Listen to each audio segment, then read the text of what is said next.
எல்லாருக்கும் வணக்கம். போன வீடியோவில் Staad.Proல ஒரு மாடல் க்ரியேட் பண்ணி அதுக்கு செக்கிங் அண்ட் லோடிங் எல்லாம் பார்த்தோம். இந்த வீடியோவில் அனாலிசிஸ் அண்ட் டிசைனுங்கிற ஸ்டேஜஸை வந்து பார்க்க போகிறோம். ஸோ அனாலிசிஸ் அண்ட் டிசைன் அப்படின்னா ஃபஸ்ட்டு வந்து அனாலிசிஸ் பண்ணணும். அனாலிசிஸ் அப்படிங்கிறது என்ன அப்படின்னா அந்த ஸ்ட்ரக்சரோட பிஹேவியரை ஸ்டடி பண்ணுறது தான் அனாலிசிஸ். நீங்கள் அப்ளை பண்ண லோடுக்கு அது எப்படி பிஹேவ் பண்ணுது அப்படிங்கிறது தான் அனாலிசிஸ். அந்த அனாலிசிஸை நம்ம இந்த ஃபாலோயிங் ஸ்டெப்ஸில் பார்க்க போகிறோம். Generating the analysis, post processing, reading the graphical and tabular result, identifying the critical members. இந்த ஸ்டெப்ஸ் தான் இப்போ அனாலிசிஸில் நம்ம அடுத்து பண்ண போகிறோம். நம்ம ஆல்ரெடி க்ரியேட் பண்ணி வச்சுருக்க இந்த 3 மீட்டர்ஸ் ஸ்பேனுள்ள ஃபிக்ஸ்டு பீமுக்கு. இதில் பார்த்தீங்கன்னா நம்ம லோட் கமிஷன்லாம் போனதுலேயே பார்த்துருந்தோம். இப்போ எப்படி அனாலிசிஸ் பண்ண போகிறோம்னா கமெண்ட்ஸில் அனாலிசிஸ், அதில் பெர்ஃபார்ம் அனாலிசிஸ்ங்கிற ஆப்ஷன் சூஸ் பண்ணிங்கன்னா ஓகே கொடுத்தீங்கன்னா உங்களுக்கு வந்து Staad.Proவை அனலைஸ் பண்ண போகிறோம். அந்த ஸ்ட்ரக்சருங்கிறதுக்கு ஒரு இன்டிமேஷன் கொடுக்குற மாதிரி again analyse and run analyse கொடுத்து நம்ம அனலைஸ் பண்ணணும். அதுக்கு முன்னாடி இதுதான் வந்து ஸ்டாட் எடிட்டர், அந்த கமெண்ட்ஸுக்கு கீழே இருக்க ஐக்கான். ஸ்டாட் எடிட்டருங்கிறது எதுக்கு யூஸ் ஆகுதுன்னா இது வந்து ஒரு மேட்ரிக்ஸ் மெத்தடில் ரன்னான்னு சொன்னாலே அது வந்து ஒரு ப்ரோக்ராம் ஃபைல் மாதிரி. நீங்கள் பண்ணுற ஒவ்வொரு ஸ்டெப்பும் இதில் ப்ரோக்ராம் ஆட் ஆகிட்டே வரும். இப்போ நம்ம லாஸ்ட்டாக பண்ணது என்ன பெர்ஃபார்மன்ஸ் அதுவும் இருக்குது பார்த்தீங்களா.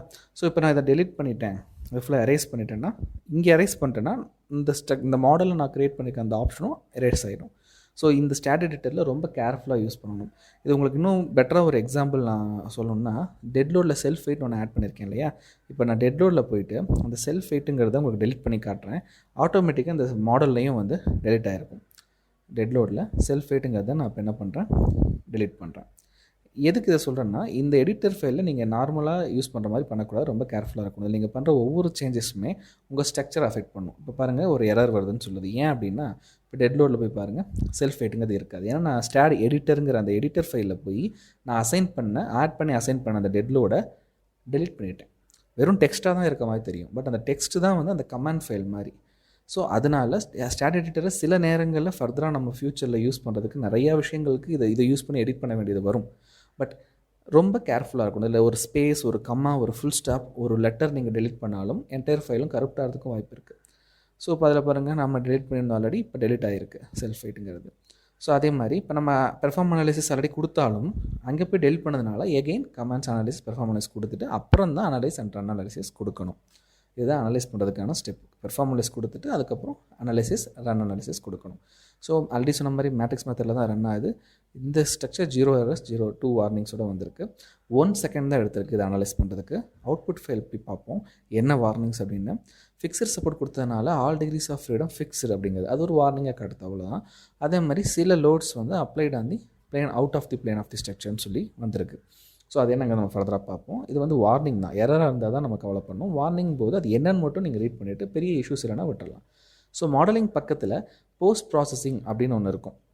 லெஃப்ட் சைடில் நேவிகேஷன் பாக்ஸில் நிறைய ஆப்ஷன்ஸ் பார்த்தோம், லோடிங், சப்போர்ட்ஸ், ஜியாமெட்ரிலாம் பார்த்தோம். அதே மாதிரி மாடலிங் பக்கத்தில் ரைட் சைடில் மேலே போஸ்ட் ப்ராசஸிங் அப்படிங்கிறது பார்த்திங்கன்னா அதில் தான் வந்து நம்ம என்ன பண்ண போகிறோம்னா அனாலிசிஸ் ரிசல்ட்ஸ் எல்லாத்தையுமே பார்க்க போகிறோம்.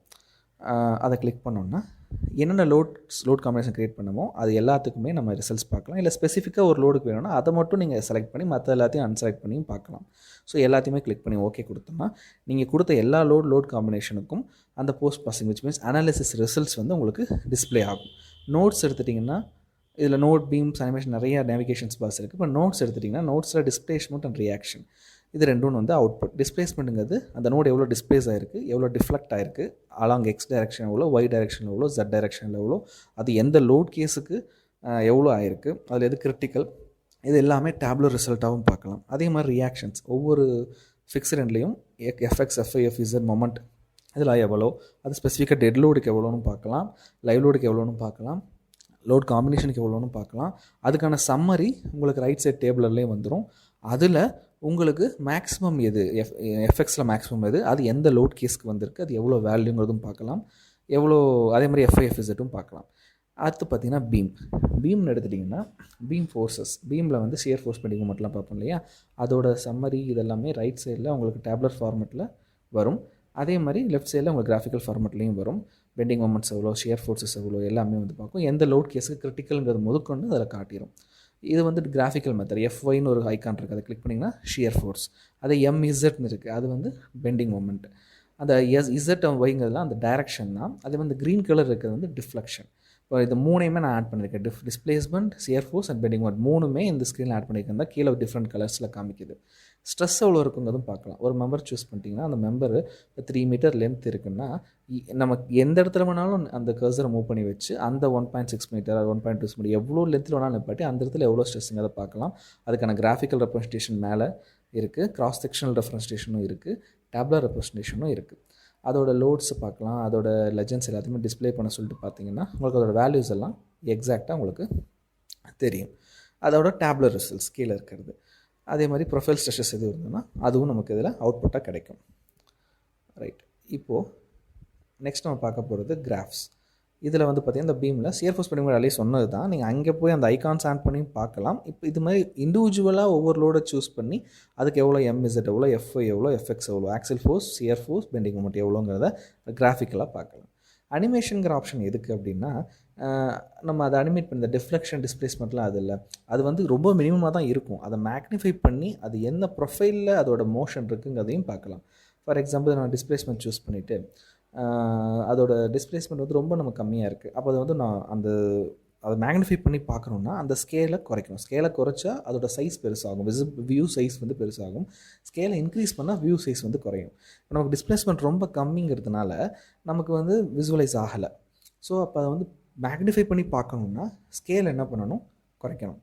ஸோ இந்த டிஸ்பிளேஸ்மெண்ட் தான் நம்ம பார்த்துட்ருக்கோம். இப்போ நம்ம ஆக்சுவலாக வந்து இதில் நான் அனிமேஷனுங்கிற ஆப்ஷனில் போய் டிஃப்ளெக்ஷன் ஆட் பண்ணியிருந்தேன். டிஃப்ளெக்ஷனுக்கும் டிஸ்பிளேஸ்மெண்ட்டுக்கும் டிஃப்ரென்ஸ் இருக்கு இல்லையா.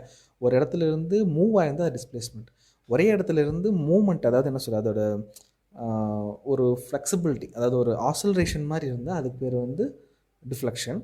அதாவது ஆசலரேஷன் கூட சொல்ல முடியாது, ரெண்டும் ஃபிக்ஸ்டாக இருக்கும், பட் அந்த மிடில் வந்து ஒரு பெண்டாகி வரும். அந்த மாதிரி இருக்கிறது வந்து டிஃப்ளெக்ஷன் அப்படின்னு சொல்லுவோம். டிஸ்பிளேஸ்மெண்ட்டுங்கிறது ஷிஃப்டாக இருக்குது. ஷிஃப்டிங் ஆஃப் நோட்ஸ்னால் டிஸ்பிளேஸ்மெண்ட், ஷிஃப்டிங் ஆஃப் மெம்பர்னால் டிஸ்பிளேஸ்மெண்ட். ஒரு இடத்துல இன்னொரு டிஸ்பிளேஸ் ஆகிடுச்சு. டிஃப்ளெக்ஷன்னா அதில் ஒரு மூமெண்ட், அதுதான். இப்போ பாருங்கள், இதுதான் டிஃப்ளெக்ஷன். மேக்னிஃபை பண்ணி பார்த்தேன், ரொம்ப கம்மியாக தான் இருக்குது, நான் மேக்னிஃபை பண்ணி பார்த்துருக்கேன். இப்போ அந்த அனிமேஷனில் போய் செக்ஷன் டிஃப்ளெக்ஷனுக்கு டிஸ்பிளேஸ்மெண்ட் கொடுத்தேன்னா எங்களுக்கு அது பெண்ட் கிடையாது. ஆக்சுவலாக இந்த அளவுக்கு நம்ம கொடுத்த லோடுக்கு பெண்ட் ஆகலை, டிஃப்ளெக்ட் ஆகலை, யாரும் டிஸ்பிளேஸும் ஆகலை. நம்ம அதை மேக்னிஃபை பண்ணி பார்க்குறோம். மேக்னிஃபை பண்ணி அதோட ப்ரொஃபைல், அது டிஸ்பிளேஸ் ஆச்சுன்னா, டிஃப்ளெக்ட் ஆச்சுன்னா எப்படி இருக்குங்கிறது பார்க்கணும். நம்ம பாருங்கள், ரைட் சைடில் டேப்லரில் பார்த்தீங்கன்னா நோடல் டிஸ்பிளேஸ்மெண்ட் 0, நோடல் டிஸ்பிளேஸ்மெண்ட் 0. அதே ரிலேட்டிவ் டிஸ்பிளேஸ்மெண்ட் சொல்லுவாங்க. அதாவது என்னென்னா அந்த கிராஸ் செக்ஷன் டிஸ்பிளேஸ்மெண்ட் தான் ஆட் பண்ணி பார்த்தோம். அந்த மெம்பர் வந்து ரெண்டு ஃபிக்ஸ்டு தான், பட் அது எப்படி டிஃப்ளெக்ட் ஆகுது அப்படிங்கிறதுக்கான அதோட வேல்யூ அதுதான் இங்கே கீழே போட்டிருக்கு. ஸோ நெக்ஸ்ட் ரிப்போர்ட் ஜென்ரேஷன் என்னங்க, தனியாகவே நம்ம ஒரு கிளாஸாக கடைசியாக பார்ப்போம். இப்போ அதை நம்ம டீட்டெயிலாக பார்க்க அவசியம் இல்லை. ஸோ அனலைசிஸில் இருக்கிற ஸ்டெப்ஸ் இதனால தான் 4மே பார்த்துட்டோம். இது ஒரு சின்ன மெம்பருக்கு, பெரிய மெம்பருக்கு வரும்போது நிறைய விஷயங்கள் வரும். ஐடென்டிஃபைங் கிரிட்டிக்கல் மெம்பர்ஸ்ங்கிறது இங்கே நம்ம ஒரே மெம்பர் தான் க்ரியேட் பண்ணியிருக்கோம். ஸோ அதனால் நமக்கு இதில் கிரிட்டிக்கல் மெம்பர் சூஸ் பண்ண வேண்டியது வராது. பெரிய ஸ்ட்ரக்சர் பண்ணிங்கன்னா வரும், அப்போ அதை பார்ப்போம். இப்போ நெக்ஸ்ட் டிசைனிங் பற்றி பார்ப்போம். டிசைனிங்னா என்னென்னா, நம்ம கொடுத்துருக்க லோடுக்கு நான் அனலைஸ் பண்ண ரிசல்ட்டை வச்சு அந்த மெம்பரை சேஃபாக ஸ்டேபிளாக டிசைன் பண்ணுற ப்ராசஸ் தான் டிசைனிங் சொல்லுவோம். இதுக்கு இதெல்லாம் தான் ஸ்டெப்ஸு. ஆடிங் தி design criteria, specific criteria, adding தி மெம்பர் டீட்டெயில்ஸ், இது எல்லாமே.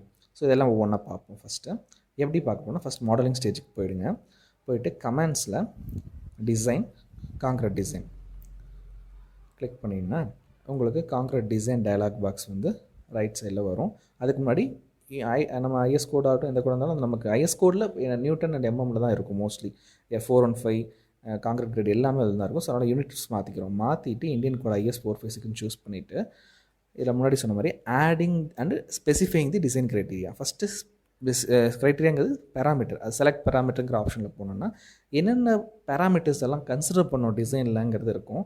அதில் இது எல்லாத்தையுமே டிஃபால்ட்டாக எடுத்துக்கலாம், இல்லை நமக்கு வேணுங்கிறத மட்டும் சூஸ் பண்ணிக்கலாம். நான் என்னென்ன சூஸ் பண்ணேன்னா, கிளியர் கவர் எவ்வளோ இருக்கணும், கம்ப்ரசிவ் ஸ்ட்ரென்த்து, அப்புறம் yield strength of steel, maximum main ரெயின்ஃபோர்ஸ்மெண்ட்டோட டயா எவ்வளோ இருக்கணும், மினிமம்க்கு எவ்வளோ இருக்கணும், மேக்ஸிமம் மெயின் ரெயின்ஃபோர்ஸ்மெண்ட்டோட செகண்டரி ரெயின்ஃபோர்ஸ்மெண்ட்டோட டயா எவ்வளோ இருக்கணும், அதோட மினிமம் டயா எவ்வளோ இருக்கணும்.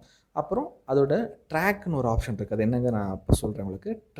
செலக்ட் ட்ராக் பேராமீட்டர் அப்படிங்கிறது இன்னொன்று ஆட் பண்ணிக்கிறேன். ஸோ இவ்வளோ பேராமீட்டர் அவைலபிளாக இருக்குது. நான் இதை மட்டும் தான் செலக்ட் பண்ணிக்கிறேன். எல்லாத்தையுமே கொடுத்து பண்ணாலும் அது உங்கள் இஷ்டம். பட் ஆஸ் பர் கோட் படி அது ஆட்டோமேட்டிக்காக எல்லாமே கன்சிடர் பண்ணிக்கும். நம்ம மேனுவலாக இதெல்லாம் பார்க்கணுங்கிறதுனால நான் இதை மட்டும் நான் என்ன பண்ணியிருக்கேன், செலக்ட் பண்ணியிருக்கேன். அவைலபிள் க்ரைட்டீரியாவில் அவைலபிள் பேராமீட்டர்ஸில் இதை மட்டும் நான் செலக்ட் பண்ணியிருக்கேன். ஸோ இதை டிஃபைன் பண்ணணும் நெக்ஸ்ட்டு.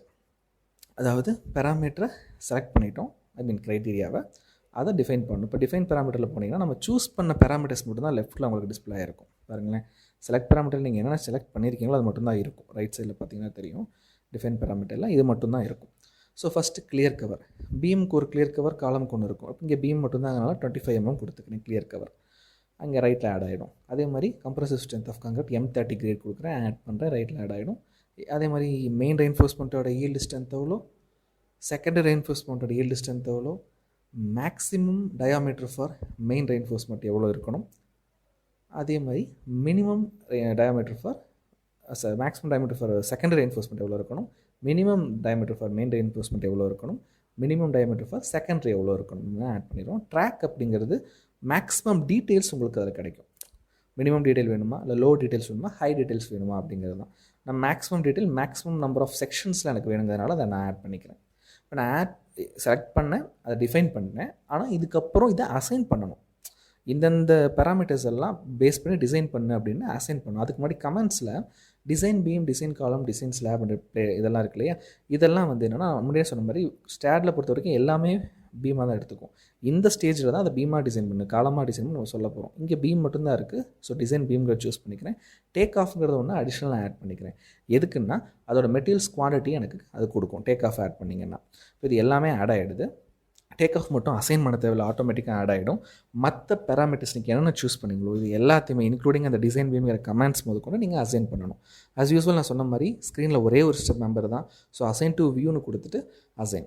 இந்த எல்லா பேராமீட்டரும் இந்த ஒரு மெம்பருக்கு தான் அசைன் பண்ண போகிறோங்கிறதுனால அசைன் டு வியூ கொடுக்குறோம். இல்லை வேறு மெம்பருக்கு நான் ஸ்பெசிஃபிக்காக சூஸ் பண்ணி செலக்ட் பண்ணி பண்ணணும்னா assign to selected beam or use cursor to assign. இல்லை ஃபர்தராக 3D ஸ்ட்ரக்சர்ஸ்க்கெலாம் வேறு ஆப்ஷன்ஸ் இருக்குது. அது அடுத்தடுத்த ஸ்டேஜில் பார்ப்போம். இப்போது இந்த வியூவில் இருக்க என்டையர் மெம்பருக்கும் இந்த பேராமீட்டர்ஸ் எல்லாம் நான் அசைன் பண்ணுறதுனால அசைன் டு வியூ ஆப்ஷன் கொடுத்து அசைன் பண்ணுறேன். டிசைன் பீம்ட்டும் கொடுத்துறேன். இதை வந்து பீமாக டிசைன் பண்ணிட்டு காலமாக இருந்தால் டிசைன் காலம் கொடுத்துருப்பேன். ஓகே, இப்போ வந்து நான் இப்போ எல்லா பேராமீட்டரையும் கொடுத்துட்டேன். இப்போ ஸ்டாட் எடிட்டரில் போய் பாருங்கள். ஆல்ரெடி போன கிளாஸஸில் உங்களுக்கு ஸ்டாட் எடிட்டர் நான் போன இதில் நான் என்னென்னு சொல்லியிருப்பேன். அதில் போய் பார்த்தீங்க. அதே மாதிரி இதில் பார்த்தீங்கன்னா இப்போ நம்ம ஆட் பண்ண எல்லா ஸ்டெப்ஸும் வந்துருக்கும். பெர்ஃபார்ம் அனாலிசிஸ் பண்ணதுக்கப்புறம் ஸ்டார்ட் ஆஃப் காங்கிரீட் டிசைன் என்னென்ன பண்ணிருக்குமோ எல்லாமே வந்துருக்கும். ஸோ இப்போ அனலைஸ் எகெயின் கொடுக்கணும். அனாலிசிஸ் மாதிரி எகெயின் கொடுத்தீங்கன்னா இதுக்கும் 1 செகண்ட் தான் எடுத்திருக்கு. 0 எரர்ஸ், 2 வார்னிங்ஸ். அந்த 2 வார்னிங்ஸ் நம்ம லாஸ்ட் டுட்டோரியலில் பார்த்த அதே வார்னிங்ஸ் தான். ஸோ ரிசல்ட்ஸுக்கு போயிடுவோம். காங்கிரீட் டிசைன் அவுட்புட் பார்த்திங்கன்னா ஒரே மெம்பர் தான். பீமோட நம்பர் நம்ம ரீநம்பர் பண்ண 1001 வந்துருச்சு பார்த்தீங்களா, இதுதான். அதே மாதிரி அதோடைய ஸ்டீல் கிரேட் என்ன, காங்கிரீட் கிரேட் என்ன, லென்த், பிரெத்து, சைஸு, எவ்வளோ மொமெண்ட் வந்திருக்கு, அது எவ்வளோ கேட்டகரிஸ் பண்ணியிருப்பாங்க செக்ஷன்ஸ். நம்ம அந்த ட்ராக் 3ங்கிறத ஆட் பண்ணியிருந்தோம். பேராமீட்டர் ஆட் பண்ணதுனால 3 மீட்டர் லென்த் உள்ள அந்த பீமை எவ்வளோ டீட்டெயிலாக அது வந்து 2250 மீட்டர்ஸ்க்கு ஒன்ஸ் 0.25 மீட்டர்ஸ்க்கு ஒன்ஸ் வந்து அதை ஸ்ப்ளிட் பண்ணி காட்டியிருக்கு நமக்கு. ஸோ அதே மாதிரி அதோட ரெயின்ஃபோர்ஸ்மெண்ட் இல்லை எங்கே சாகிங் அண்ட் ஹாகிங் மொமெண்ட் இருக்குதுன்னு பார்த்தோம். இப்போ அதுக்கு ஈக்குவலண்ட்டாக டாப் ரெயின்ஃபோர்ஸ்மெண்ட் எவ்வளோ, பாட்டம் ரெயின்ஃபோர்ஸ்மெண்ட் எவ்வளோ, ஏஎஸ்டி ரெக்யூர்ட் எவ்வளோ, ப்ரொவைடட் எவ்வளோ, அது ப்ரொவைடருக்கு ஈக்குவலண்ட்டாக எத்தனை number of 3 number of 12 mm dia bar at top, பாட்டம்னா 2 number of 12 mm dia bar. அதே மாதிரி ஸ்டிரப்ஸ் 8 mm டயா அட் என்ன ஸ்பேசிங், 1 லெக் 2 லெக் எல்லாமே டீட்டெயிலாக எவ்ரி 0.25 மீட்டர்ஸுக்கு இந்த 3 மீட்டர் லென்த்துக்கு வந்துடும். டேக் ஆஃப் கொடுத்ததுனால டோட்டல் வால்யூம் ஆஃப் கான்க்ரீட்டும் டோட்டல் வால்யூம் ஆஃப் ஸ்டீலும் உங்களுக்கு கிடச்சிருச்சு. இதுதான் டிசைன் அவுட்புட். இதை இப்படியும் பார்க்கலாம், அவுட்புட் இப்படியும் பார்க்கலாம். டபுள் கிளிக் பண்ணிங்கன்னா முன்னாடி சொன்ன மாதிரி 3 டேப் தான் முன்னாடி இருந்தது. Geometry, property, loading. அதுக்கப்புறம் நம்ம அனாலிசிஸ் லோட் அப்ளை பண்ணி அனலைஸ் பண்ணதுனால சியர் பெண்டிங், டிஃப்ளெக்ஷன் இதையும் நீங்கள் அந்த மெம்பரை டபுள் கிளிக் பண்ணி பார்க்கலாம். பார்த்தீங்களா, டிஃப்ளெக்ஷன்ஸ் எவ்வளோ இருக்குது எல்லாமே காட்டிடும். அடுத்து கான்க்ரீட் டிசைன் போனீங்கன்னா நம்ம இங்கே டேப்லராக பார்த்த ரிப்போர்ட்டில் வர்றது இங்கே டயக்ராமேட்டிக் டிசைன் ரிசல்ட்டாகவும் உங்களுக்கு வரும். டாப்பில் என்ன ராட், பாட்டமில் என்ன ராட், என்ன லென்த்து கொடுக்கணும், கர்டைல் லென்த் முதற்கொண்டு காட்டும். 0 to 2000 மீட்டருக்கு இந்த டாப்பில் கொடுக்கணும், அதுக்கு கீழே பாட்டமில் ஃபுல் லென்த்து கொடுக்கணும். இந்த மாதிரி எல்லாமே இதில் வந்து காட்டுறோம். வேணால் நம்ம பிரிண்ட் பண்ணிக்கலாம். ஸோ இந்த மாதிரி இந்த ஸ்ட்ரக்சர்ஸை நம்ம டிசைன் பண்ணி அதோட அவுட்புட்ஸை வியூ பண்ணலாம். இப்போ நீங்கள் பார்த்தீங்கன்னா முன்னாடி சொல்ல கொஞ்சம் ஸ்கிப் பண்ண போன மாதிரி இருக்கும். இந்த ஸ்டெப்ஸ் எல்லாம் பண்ணிட்டோமா நீங்கள் இப்போ பாருங்கள், உங்களுக்கே புரியும். ஸோ டிசைன் க்ரைட்டீரியா ஆட் பண்ணோம், அசைன் பண்ணோம், கமெண்ட்ஸ் கொடுத்தோம், அனலைஸ் பண்ணி டிசைன் பண்ணி இந்த என்டையர் ஸ்ட்ரக்சரையும் டிசைன் பண்ணி ரிசல்ட்ஸை வியூ பண்ணிட்டோம். ஸ்டாட் அவுட்புட் ஃபைலாகவும் பார்த்துட்டோம். டபுள் கிளிக் பண்ணி அதுலேயும் நம்ம ரிசல்ட்ஸ் வந்து பார்த்துட்டோம். ஸோ கண்டிப்பாக இந்த வீடியோ உங்களுக்கு பிடிச்சிருக்குன்னு நினைக்கிறேன். இதில் ஒரு சிம்பிள் பீம் தான் நம்ம க்ரியேட் பண்ணியிருக்கோம். அதில் இருக்க எக்ஸப்ட் இந்த ரிப்போர்ட் ஜென்ரேஷனுங்கிறத தவிர்த்து மீதி இருக்கிற 5 ஸ்டேஜஸும் நம்ம பார்த்துட்டோம். இதுக்கு முன்னாடி வீடியோஸில் மாடலிங் பார்த்தோம், செக்கிங் அண்ட் லோடிங் ஒரு வீடியோவில் பார்த்தோம். இந்த வீடியோவில் அனாலிசிஸ் அண்ட் டிசைனும் பார்த்துட்டோம். ரிப்போர்ட் ஜென்ரேஷனுங்கிறத ஃபைனலாக Staad.Pro ஃபைனல் கிளாஸஸ் வரும்போது உங்களுக்கு சொல்கிறேன். இந்த ஸ்டேஜில் அது உங்களுக்கு தேவையில்லை. ஸோ இந்த பேசிஸில் தான் ஒரு மெம்பரை, ஒரு ஸ்ட்ரக்சரை modelling, checking, loading, analysis, design இதெல்லாமே Staad.Pro யூஸ் பண்ணி பண்ண முடியும். ஃபர்தராக ஒரு 2D ஃப்ரேம், அடுத்து 3D ஃப்ரேம் அப்படிங்கிற ஆப்ஷன்ஸில் டிசைன் பண்ணி பார்ப்போம். கண்டிப்பாக உங்களுக்கு பிடிச்சிருக்குன்னு நினைக்கிறேன் இந்த வீடியோ. தேங்க்யூ.